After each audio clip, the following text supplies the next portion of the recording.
आज की इस वीडियो में हम लोग 2 क्वेश्चन करने वाले हैं। एक प्रतिवेदन क्या है और एक ज्ञापन क्या है। दोनों सिंपल है और दोनों ना पत्र लेखन का ही तरीका है, सभी एक लिखने का तरीका है। तो देखिए, प्रतिवेदन जिसको इंग्लिश में रिपोर्ट कहा जाता है, और आप लोग रिपोर्ट के बारे में ऑलरेडी जानते हो। क्लास 10th में भी रिपोर्ट के बारे में सुने होंगे, क्लास 12th में भी। और रिपोर्ट कब लिखा जाता है? पास्ट टेंस के लिए लिखा जाता है। जब कोई घटना हो जाता है जनरली, उस केस में मैक्सिमम उसको लिखा जाता है। तो रिपोर्ट को कैसे लिखा जाता है, उसका कितना प्रकार है और इसकी विशेषता क्या है, ये आप लोगों को बताना है। सो सिंपल क्वेश्चन, किसी प्रकार का कोई जान नहीं है, रिलेटेड है पिछले क्वेश्चन से। तो देखिए, सिंपल सा इसका डेफिनेशन है कि वर्तमान समय या बीते समय की किसी घटना, कोई प्रसंग आदि से संबंधित प्रमुख कार्यों के क्रमबद्ध एवं संक्षिप्त विवरण को प्रतिवेदन कहा जाता है। ये प्रतिवेदन इसी को कहा जाता है कि यदि कोई घटना या कोई प्रसंग वर्तमान समय में या फिर भूतकाल के समय में हुआ हो, और अगर उसी घटना को एक सीक्वेंस में या फिर संक्षिप्त तरीके से बताया जाए तो उसी को क्या कहेंगे? प्रतिवेदन कहा जाएगा।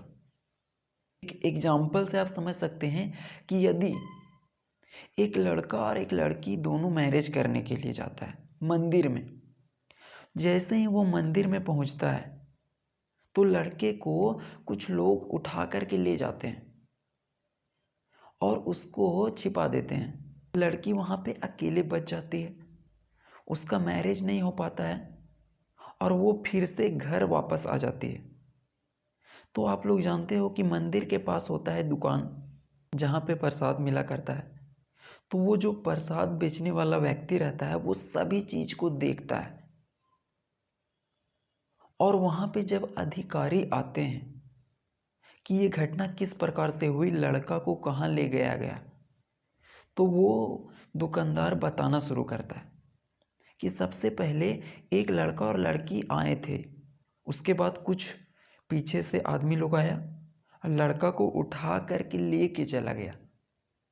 वो जो दुकानदार है वो उस घटना को क्रमबद्ध तरीके से बता रहा है और बहुत ही संक्षिप्त तरीके से बताया। तो इसी घटना को क्या कहा जाता है? प्रतिवेदन। अगर वो इस घटना को इस प्रकार से बताता कि पहले गाड़ी आया, उसके बाद उस गाड़ी के द्वारा स्टेन मारा गया, उसके बाद वो चाबी निकाला, उसके बाद वो गाड़ी से उतरा, फिर पीछे से कुछ लोग आए, अपनी गाड़ी को बंद किए, वो लोग नीचे उतरे, तो ये लंबा तरीका है।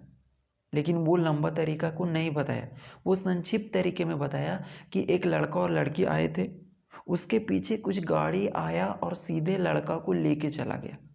तो ये एक प्रकार की घटना थी जो उस इंसान ने अपने आंखों से देखा था।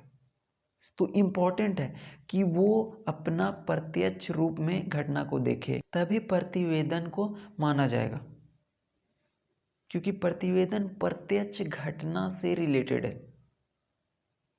रिपोर्ट के अंदर या फिर प्रतिवेदन के अंदर कोई ऐसा इंसान होना चाहिए जो उस घटना को देखा हो या उसके बारे में सटीक जानकारी बताता हो, तो उसी को क्या कहते हैं? प्रतिवेदन। अब थोड़ा सा आगे देखिए, प्रतिवेदन 2 शब्द प्रति प्लस विद शब्द जोड़ने से बना है। प्रतिवेदन 2 शब्द प्रति प्लस विद शब्द जोड़ने से बना है, जिसका मतलब होता है, इसका मतलब होता है समस्त, मतलब सभी, यानी कि संपूर्ण जानकारी, मतलब जो भी घटना है उसकी संपूर्ण जानकारी होनी चाहिए, सटीक जानकारी होना चाहिए, उसी को प्रतिवेदन कहा जाता है। तो प्रतिवेदन का सिंपल सा मतलब है कि यदि कोई घटना किसी प्रसंग को क्रमबद्ध तरीके से और संक्षिप्त रूप में बताया जाए तो उसी को प्रतिवेदन कहते हैं। थोड़ा सा आप लोग देखिएगा एक पॉइंट, कि जब भी प्रतिवेदन लिखा जाता है तो वो इंसान अपना सुझाव भी दे सकता है कि ऐसा नहीं होना चाहिए था, वो लापरवाही क्यों हुआ, वो लड़की को अकेले नहीं आना चाहिए था, उसके साथ उसके गार्जियन को आना चाहिए था, तो शायद ये घटना नहीं होती। तो इसीलिए एक पॉइंट आप लोग लिखिएगा कि प्रतिवेदन में अलग से सुझाव भी दिया जाता है, अलग से सजेशन दिया जाता है। अब देखिए प्रतिवेदन लिखने का तरीका, किस प्रकार से रिपोर्ट को लिखा जाएगा, उसका क्या तरीका है। तो प्रतिवेदन हमेशा संक्षिप्त रूप में होना चाहिए, लंबा नहीं होना चाहिए, छोटा होना चाहिए। प्रतिवेदन की भाषा साफ और सरल होनी चाहिए। साफ का मतलब है कि डॉक्टर जैसे लिखता है उस प्रकार से नहीं लिखना चाहिए, क्योंकि डॉक्टर क्या लिखता है वो सिर्फ उसी को पता चलता है। तो ये साफ होना चाहिए और सरल होना चाहिए ताकि सभी को समझ में आए। प्रतिवेदन का शीर्षक मतलब हेडिंग स्पष्ट और शिष्ट होना जरूरी है। जो भी प्रतिवेदन का शीर्षक होगा स्पष्ट और शिष्ट होना चाहिए। नेक्स्ट तरीका देखिए किस प्रकार से प्रतिवेदन को लिखा जाता है। प्रतिवेदन में विवेकपूर्ण भाषा का उपयोग होना चाहिए, इसके अंदर विवेकपूर्ण भाषा का उपयोग होना चाहिए। पांचवा, प्रतिवेदन में सिर्फ महत्वपूर्ण तथ्यों को ही लिखा जाना चाहिए, फालतू की बातों को ऐड नहीं करना है जो भी रिपोर्ट लिखा जाएगा। प्रतिवेदन क्रमानुसार ही लिखना चाहिए, मतलब सीक्वेंस के अंदर लिखना है। अब देखिए प्रतिवेदन के प्रकार। मुख्यतः प्रतिवेदन के 3 टाइप्स होते हैं। पहला व्यक्तिगत, संगठनात्मक और विवरणात्मक। तो 3 टाइप्स है। सिंपली इसका नाम से समझ सकते हैं कि प्रतिवेदन का मतलब रिपोर्ट। तो व्यक्तिगत प्रतिवेदन का मतलब है कि वैसा प्रतिवेदन जिसमें व्यक्ति के जीवन के बारे में बताया जाता है, उसको व्यक्तिगत प्रतिवेदन कहते हैं। सेकंड देखिए, संगठनात्मक मतलब संगठन है। तो वैसा प्रतिवेदन जिसमें संगठन या संस्था के बारे में बताया जाता है, उसको संगठनात्मक प्रतिवेदन कहते हैं। तीसरा है विवरणात्मक प्रतिवेदन, मतलब कि अगर कोई भी प्रतिवेदन मेला, जुलूस या यात्रा के बारे में बताया जाए, ऐसा प्रतिवेदन जिसमें मेला, जुलूस या यात्रा के बारे में बताया जाए, उसको विवरणात्मक प्रतिवेदन कहते हैं। तो नाम से पता चल रहा है व्यक्तिगत मतलब किसी का पर्सनल लाइफ के बारे में, संगठनात्मक मतलब किसी संगठन में या संस्था के बारे में, विवरणात्मक मतलब मेला, जुलूस आदि में। तो ये सिंपल है। अब देखिए प्रतिवेदन की विशेषताएं। जितना भी चीज का विशेषताएं है ना, सब अधिकतर मिलती जुलती है कि सभी का भाषा सरल होने चाहिए, बात काल्पनिक नहीं होना चाहिए, सभी को क्रम में लिखना चाहिए। तो सबका मिलता जुलता है, तो उसमें दिक्कत नहीं है याद करने में आप लोगों को। देखिए प्रतिवेदन की विशेषताएं। फर्स्ट, प्रतिवेदन में किसी घटना या विषय के बारे में प्रमुख बातें लिखी जाती है। उसके अंदर प्रमुख बातें लिखी जाती है। अब जैसे वो लड़का और लड़की जब वहाँ पे आए थे मंदिर में, तो वो ये बात नहीं बताया गया था कि वो किस कलर का जूता पहने थे, वो क्या चश्मा पहने थे। ये सब फालतू की बातों नहीं बताना है। दूसरा देखिए, प्रतिवेदन की बातें क्रम तथा संक्षिप्त रूप में लिखी जाती है। क्रम और संक्षिप्त में जैसे कि बताए कि वो सबसे पहले गाड़ी से आया था, उसके बाद उसके पीछे कुछ गाड़ी आया और वो लोग लड़का को उठा करके लेके चले गए और लड़की अकेले बच गई और वो फिर घर चली जाती है। तो ये क्रम में बताया गया। ऐसा नहीं कि हम बताना शुरू कर दें कि सबसे पहले गाड़ी आया, उसके बाद लड़का लड़के आए, उसके बाद किडनैप कर लिया गया, उसके बाद पुलिस आया। तो ये सीक्वेंस को फॉलो नहीं करेगा। तो सीक्वेंस को फॉलो करना चाहिए और संक्षिप्त रूप में होना चाहिए। नेक्स्ट देखिए, प्रतिवेदन में सरल भाषा का प्रयोग होना चाहिए। जितना भी चीज़ हम लोग पढ़ रहे हैं, पल्लवन, संक्षेपण, प्रतिवेदन का जो विशेषता है वो सबका मिलता जुलता है। तो एक दो को अगर याद कर लेते हो आप, तो सभी को आप लिख सकते हो कि प्रतिवेदन में सरल भाषा का प्रयोग किया जाता है। प्रतिवेदन में सच्ची बातों का विवरण लिखा जाता है। प्रतिवेदन का मतलब रिपोर्ट, और उसमें सच्ची बातों को बताया जाता है। प्रतिवेदन में संदेह वाली बातें ना लिखी गई हो, जो भी बात होगा वो स्पष्ट होगा, कोई भी संदेह वाली बात नहीं होगी। तो ये था प्रतिवेदन, जिसको इंग्लिश में रिपोर्ट भी कहते हैं। और उसका सिंपल सा अगर हम फिर से आप लोगों को बताएं कि ये क्या होता है, तो कोई घटना या फिर प्रसंग क्रमबद्ध तरीके और संक्षिप्त तरीके में बताया जाए, तो उसी को प्रतिवेदन कहते हैं, जिसको इंग्लिश में रिपोर्ट कहते हैं। उसका टाइप्स 3 है। पहला व्यक्तिगत, दूसरा संगठनात्मक, तीसरा विवरणात्मक। ये आप लोगों को याद हो गया होगा। प्रतिवेदन की विशेषताएं में सरल भाषा होती है, सच्ची बातें होती है, उसके अंदर क्रम और संक्षिप्त तरीके से लिखा जाता है, संदेह वाली बातें नहीं होती है। That's clear. तो देखिए, अब हम लोग नेक्स्ट देखते हैं ज्ञापन क्या है। ज्ञापन क्या है? देखिए, ज्ञापन क्या है? इसके प्रकार और इसके प्रारूप को बताना है, मतलब इसका क्या फॉर्मेट है उसको बताना है। तो ज्ञापन, सुना सुना वर्ड लग रहा है, विज्ञापन आप लोग सुने होंगे। क्या? विज्ञापन। टीवी में अजय देवगन, अमिताभ बच्चन, जितने भी हीरोइन या एक्टर्स होते हैं वो विज्ञापन करने आते हैं, और विज्ञापन करके वो बताते हैं कि नारियल का तेल ले लीजिए, कोलगेट को ले लीजिए और अपने दांतों को स्वस्थ बनाइए। तो वो क्या करते हैं? एक प्रकार से इन्फॉर्मेशन देते हैं, हम लोगों को कोई चीज़ के बारे में बताते हैं। अगर कोई सैंपल आता है बाजार में तो उसके बारे में वो बताते हैं कि क्लिनिक प्लस को ले लीजिए।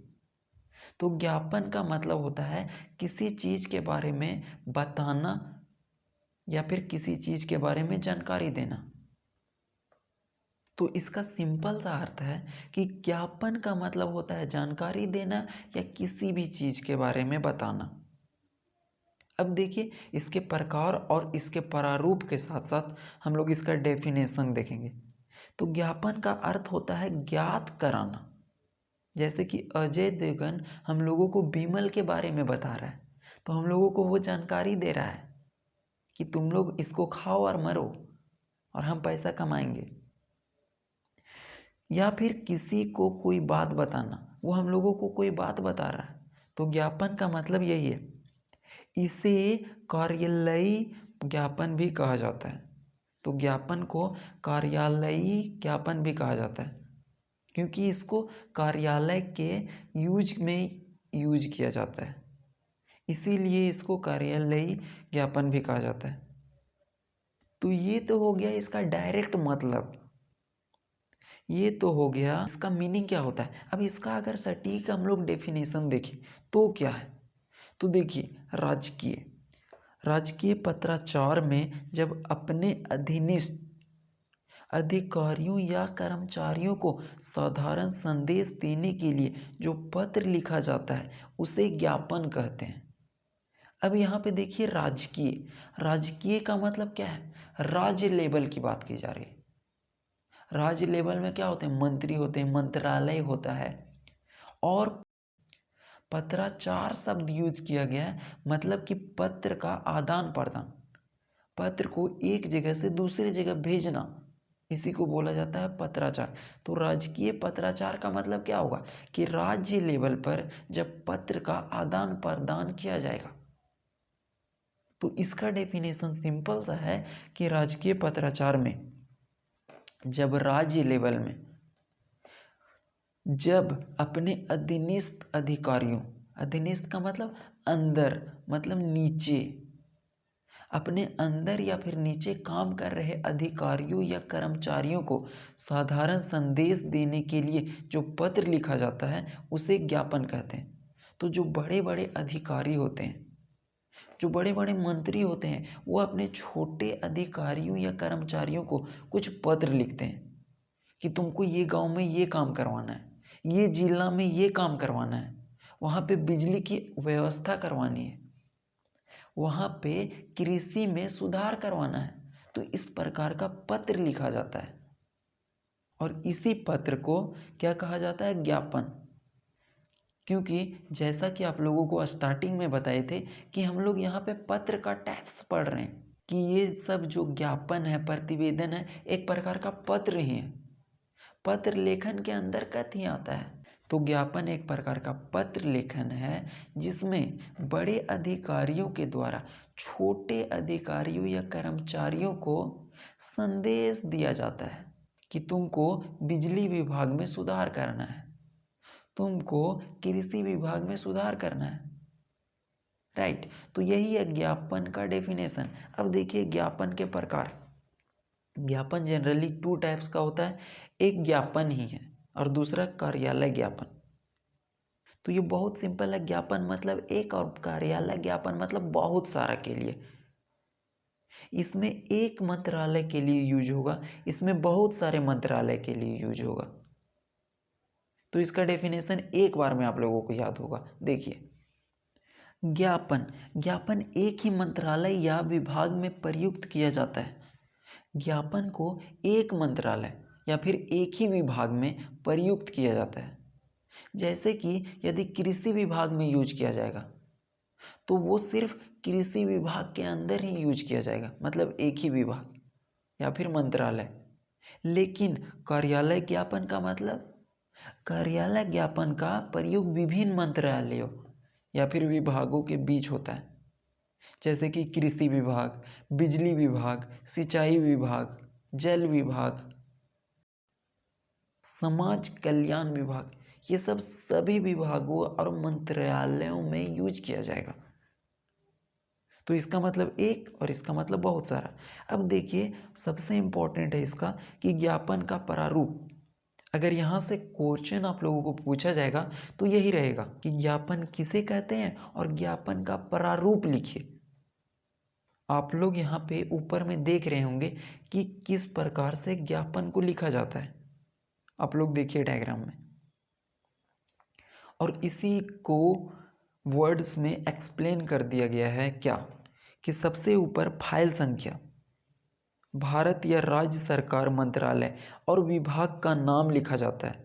जैसा कि आप लोग देख रहे होंगे लिखा है ना कि सबसे ऊपर में फाइल का संख्या है, फिर भारत या राज्य सरकार है, उसके बाद विभाग का नाम लिखा जाता है। देखिए दूसरा में स्थान का नाम और तारीख का उल्लेख दाईं ओर किया जाता है। तो आप लोग देखेंगे कि दक्षिण ओर मतलब राइट हैंड साइड में तारीख को लिखा जाएगा होगा, आप लोग देख रहे होंगे। ओके, आगे देखिए बीच में कार्यालय ज्ञापन लिखा जाता है। बीच में आप लोग देखिए कार्यालय ज्ञापन है ना, यस। आगे देखिए फिर मुख्य वस्तु का विवरण होता है, मुख्य वस्तु का विवरण होता है। उसके बाद क्या टॉपिक है उसके बारे में बताया जाता है। उसके बाद देखिए कि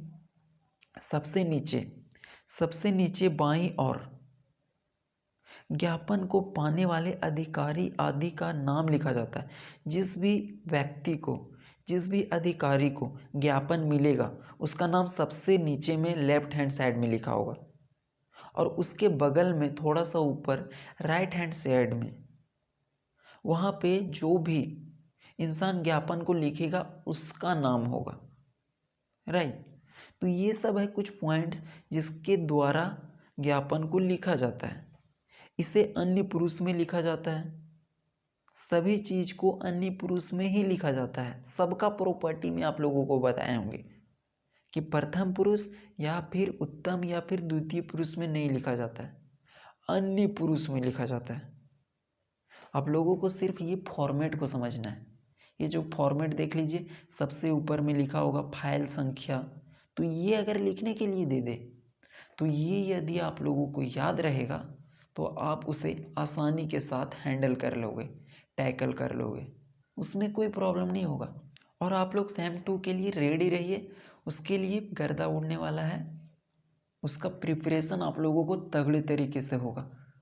होली में आप लोग सबसे पहले एंजॉय कीजिए, उसके बाद शुरू होगा सेम 2।